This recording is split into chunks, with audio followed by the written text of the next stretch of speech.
வணக்கம். Welcome to life horoscope. இந்த பதிவில் கைரேகை ஜோதிடம். ஆண்கள் வலது கையை பாருங்கள், பெண்கள் இடது கையை பாருங்கள். இந்த பதிவில் நம்ம என்ன பார்க்க போகிறோன்னா 5 விதமான ரேகைகளை உங்களுக்கு சொல்ல போகிறேன். இதில் இந்த கோர்ட்டு கேஸு வம்பு வழக்கு ஏற்படக்கூடிய கைரேகையோட அமைப்பு எப்படி இருக்குன்றதையும் உங்களுக்கு சொல்ல போகிறேன். இதில் உங்களுக்கு ஃபினான்ஷியல் சார்ந்த விஷயங்களில் பண வரவு ஏற்படக்கூடிய கைரேகை என்ன அமைப்பில் இருக்குன்றதை உங்களுக்கு சொல்ல போகிறேன். அதே நிலை எப்படி பார்க்கும்போது கடைசி காலங்களில் உங்களுக்கு பொருளாதார சார்ந்த விஷயங்களில் ஒரு பின்னடைவு ஏற்படக்கூடிய கைரேகை எப்படி இருக்கணும். அதே நிலை எப்படி பார்க்கும்போது ஃபினான்ஷியல் சார்ந்த விஷயங்களில் உங்களுக்கு அடுத்த வரக்கூடிய ஜென்ரேஷனுக்கு உங்கள் சொத்துக்களை சேஃப்டி பண்ணி வச்சிருக்கக்கூடிய கைரேகை எப்படி இருக்குன்றது இந்த பதிவில் நம்ம பார்க்க போகிறோம். சரி, இந்த சார்ட்டை பாருங்கள்.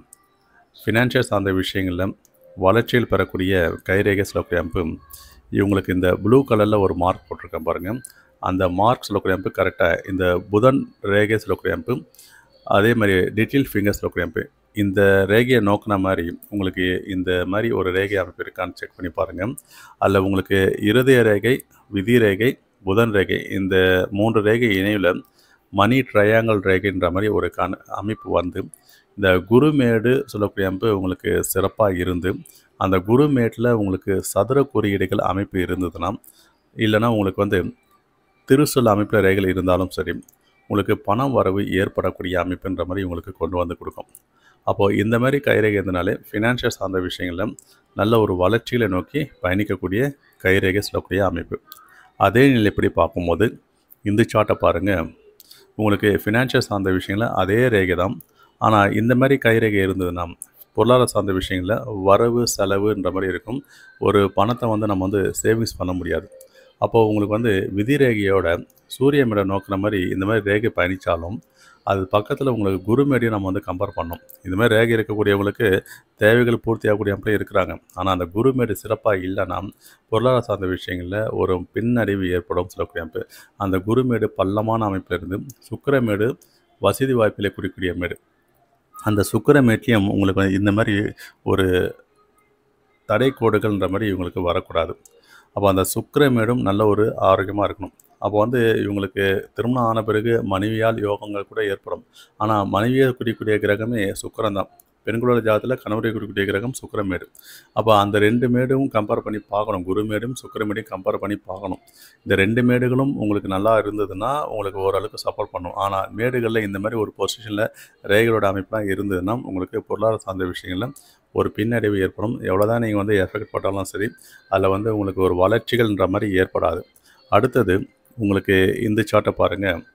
இந்த சார்ட்டில் இந்த கோர்ட்டு கேஸு வம்பு வழக்கு இந்த மாதிரி பயணிக்கக்கூடிய அமைப்பில் முக்கியமாக ஒரு 35, 37 இந்த காலகட்டத்தில் இந்த கீழ் செவ்வாய் மேடு சொல்லக்கூடிய அமைப்புலேருந்து சூரிய மேடை நோக்கிற மாதிரி ஒரு ரேகையும், விதி ரேகை சொல்லக்கூடிய அமைப்பு சனீஸ்வர மேடை நோக்கின மாதிரியும் பயணிக்கக்கூடிய அமைப்பில் இந்த ப்ளூ கலரில் மார்க் பண்ணியிருக்கேன் பாருங்கள்.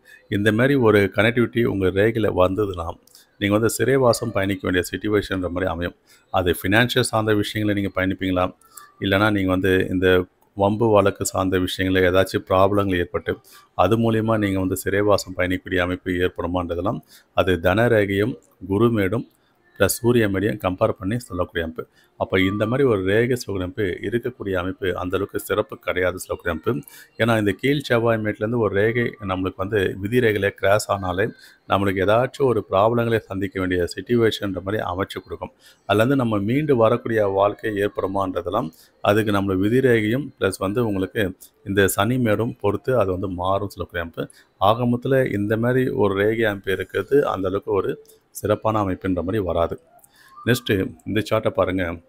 கடைசி காலங்களில் நீங்கள் பண வரவு உங்களுக்கு ஏற்படுமா, கடைசி காலங்களில் உங்களுக்கு பணம் தட்டுப்பாட்டில் இருப்பீங்களா என்று பார்க்கும்போது இந்த ஆயில் ரேகை பாருங்கள், பாதியிலே விடுபடுத்து பாருங்கள். ஆனால் விதி ரேகை மட்டும் கண்டினியூவாக இருக்குது உங்களுக்கு. அப்போ உங்களுக்கு ரெட் கலரில் விதி ரேகையில் மார்க் பண்ணியிருக்கேன் பாருங்கள். இந்த மாதிரி ரேகை சொல்லக்கூடிய அமைப்பு உங்களுக்கு சுக்கிரமேடை நோக்கிற மாதிரி ஒரு கோடு மணிக்கட்டில் டச் ஆகிடுச்சுன்னா உங்களுக்கு அந்த ஆயில் ரேகை விடுபடக்கூடிய காலகட்டத்திலேருந்து பண வரவு ஸ்டாப் ஆகிடும் சொல்லக்கூடிய அமைப்பு. அப்போது அந்த காலகட்டங்கள்லாம் பார்க்கும்போது ஒரு அமைப்புக்கும் மெஷர்மெண்ட்டுன்றது ஆயில் ரேகையில் அமைப்பு வரும். ஒரு கைரேகைக்கும் மாறும். அந்த அமைப்பில் இவரோட கைரேகை படி பார்க்கும்போது கரெக்டாக ஒரு 53 வயசோட விதி ரேகையில் ஆயில் ரேகையில் ரேகைகளோட அமைப்பு சிறப்பாக வரலை. அப்போ வந்து அந்த காலகட்டத்திலேருந்து இவருக்கு ஃபினான்ஷியல் சார்ந்த விஷயங்கள் ஸ்டாப் ஆகிடும் சொல்லக்கூடிய அமைப்பு. இதுக்கு முன்னாடி என்ன இன்கம் என்ன சம்பாதிச்சு வச்சாரோ அதை வைத்து இவர் வந்து கண்டினியூ பண்ண வேண்டிய சூழ்நிலைன்ற மாதிரி அமைச்சு கொடுக்கும். அப்போது கடைசி காலங்களில் பண வரவு அதிகமாக ஏற்படக்கூடிய கைரேகை எப்படி இருக்கும்? இந்த சார்ட்டை பாருங்கள். அதே ரேகை அமைப்பு தான். இவருக்கு ஆயில் ரேகையில் பாருங்கள், உள்வாங்கின மாதிரி ஒரு மாதிரி கேவ் ஷேப்பில் ஒரு ரேகை வருது பாருங்கள். இந்த மாதிரி அமைப்பு இருந்து இந்த ஆயில் ரேகை சொல்லக்கூடிய அமைப்பில் ஒரு ரேகை சொல்லக்கூடிய அமைப்பு மட்டும் கரெக்டாக சந்திரமேடை நோக்கிற மாதிரி வி ஷேப்பில் பிரியுது பாருங்கள். அப்போ இந்த மாதிரி அமைப்பு இருக்கக்கூடிய கைரேகையில் இருக்கக்கூடிய நபர்கள்லாம் கடைசி காலங்கள் சொல்லக்கூடிய அமைப்பில் ஃபினான்ஷியல் சார்ந்த விஷயங்களில் மற்றவங்களுக்கு கொடுக்கக்கூடிய பொசிஷனில் அவங்களுக்கு அடுத்த வரக்கூடிய ஜென்ரேஷனுக்கு சொத்துக்களை சேர்க்கக்கூடிய அமைப்புன்ற மாதிரி கொண்டு வந்து கொடுத்துரும். இல்லை முக்கியமான விதி என்னென்னா, எங்களுக்கு குருமேடும் சுக்கிரமேடும் நல்லா இருக்கணும். அதையும் நம்ம வந்து செக் பண்ணி பார்த்துக்கணும். ஏன்னா ஒரே விதியில் எல்லாமே அடங்கிடாது. இதெல்லாம் நம்ம வந்து கம்பேர் பண்ணி பார்க்கணும். அதனால் இந்த மாதிரி ரேகை இருக்கான்னு பாருங்கள். நீங்கள் வந்து கடைசி காலங்களில் பொருளாதார சார்ந்த விஷயங்களும் நல்ல ஒரு ஹைஃபையான ஒரு வாழ்க்கையை தான் நீங்கள் வந்து வாழ்வீங்க. சரி, இந்த பதிவில் உங்களுக்கு ஏதாச்சும் டவுட் இருந்ததுன்னா கமெண்டில் தெரிவிங்க. உங்கள் நட்பு வட்டாரங்களுக்கு ஷேர் பண்ணுங்கள். இந்த சேனலை சப்ஸ்கிரைப் பண்ணுங்கள். அடுத்த ஒரு நல்ல ஒரு பதிவில் சந்திப்போம். நன்றி, வணக்கம்.